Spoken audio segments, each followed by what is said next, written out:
Hello, I'm Yo from St. Andrews. This work is done in collaboration with my colleagues from KAIST and Tokyo Tech. Today I will be presenting WristLens, a system to enable single-handed surface gesture interaction. First, let me show you why do we need WristLens. For example, when you are on the move, taking out your phone to check messages or doing simple tasks like changing song or volume can be dangerous because you are not looking at the road in front of you and you may fall down. With WristLens, you can use on-body gesture to control your device, such as making left and right direction or drawing shapes to activate different commands. With this, you can concentrate looking at the road in front of you. It is also not limited to just your body parts. You can use it with almost any surface. For example, you can use it to control the smartwatch itself or control other devices. Here, we show how it can be used to input text for a TV using gesture keyboard.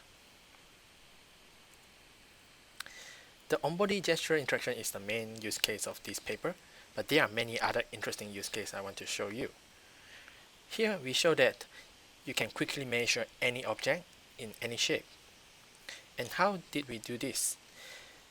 We used the optical sensor to measure the distance traveled, and we used the gyroscope to measure the orientation continuously. By combining them using sensor fusion, we can achieve the 3D measurement.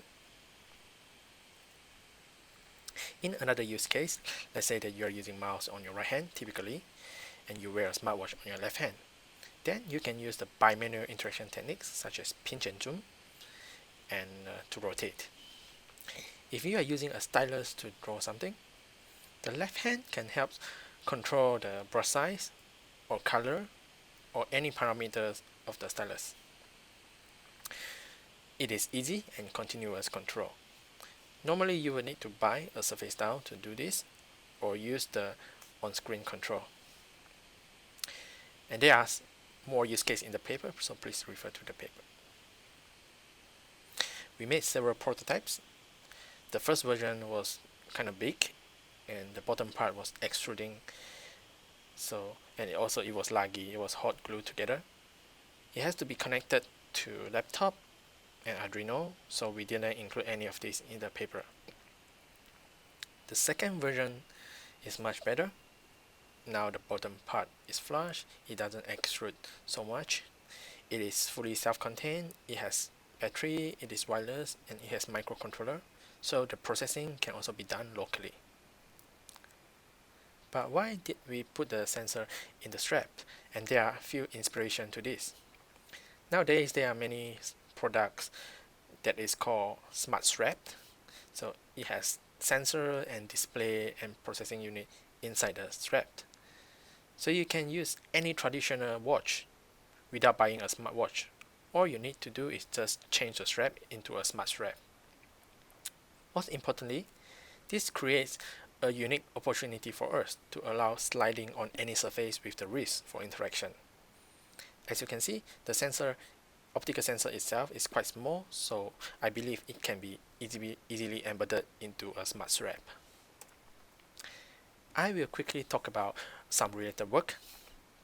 Measuring also uses optical sensor, but it adds another micro camera. It can clearly see the surface and even recognize embedded QR code. 3D touch uses only optical sensor, so it is similar to us, but they are focusing on the finger interaction. Light ring uses gyroscope and infrared sensor to detect a mouse-like action. But the key difference is they are all focused on the finger, and you have to wear something on the fingertip. We argue that wearing a smartwatch is nowadays more commonly accepted than putting a device on your fingertip. Most importantly, they all require tethering to a computer, but WristLens is fully wireless and self-contained. We conducted a user study. We chose 3 locations that are inspired by previous work, and the details of the study is in the paper.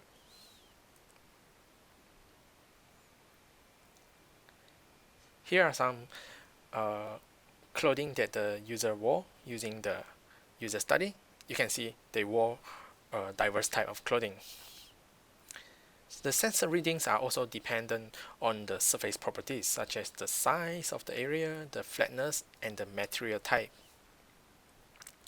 Loose clothing can cause noisy readings for the sensor since it creates folds that make the sliding movement difficult. Specifically, sliding movement that stretch the clothes are easier than the movement that fold the clothes.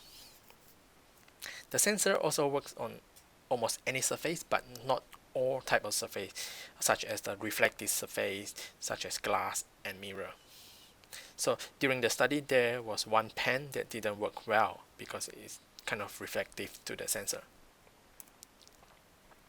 Here are the visualized gesture trials, and there are a few observations.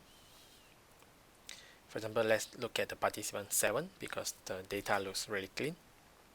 So we can observe that different participants perform the same gesture with inconsistent direction or orientation, even for the same body parts.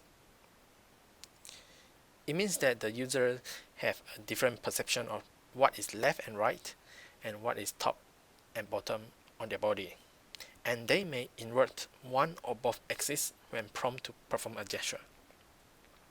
Another observation is the blue color represent the other arm is shorter than the other two body parts.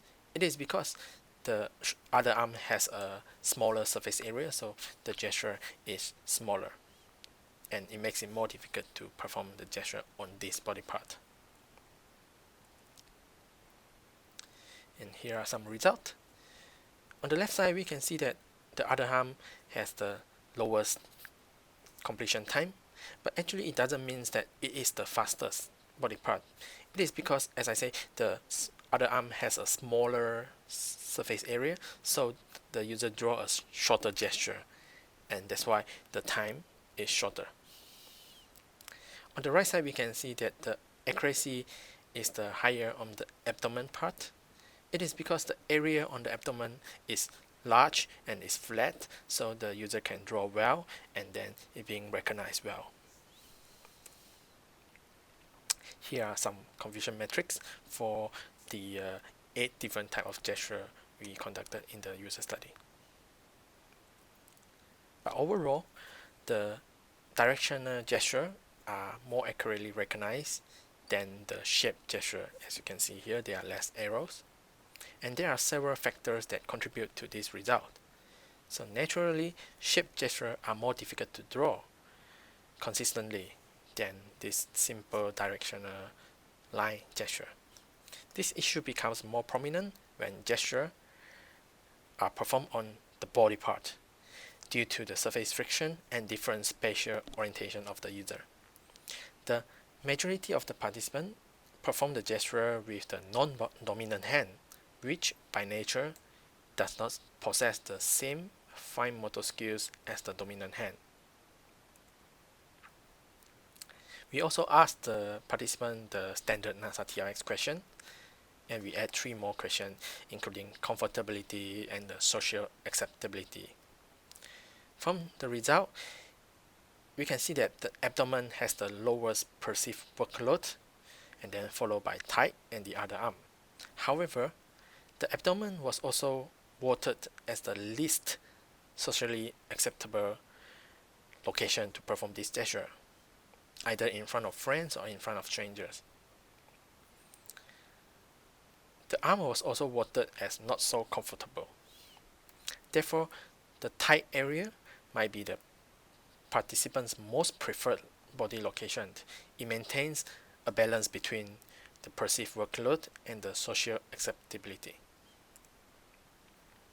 For limitation, the form factor right now is still quite big, but it can be further improved and miniaturized. Our evaluation is limited with the participants standing still, so we cannot generalize our results for situations in which the user is on the move, such as walking or running.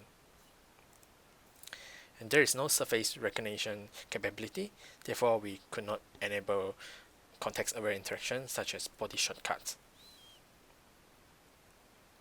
In summary, WristLens enable surface gesture interaction using a wrist-worn wearable device such as the smartwatch or fitness tracker.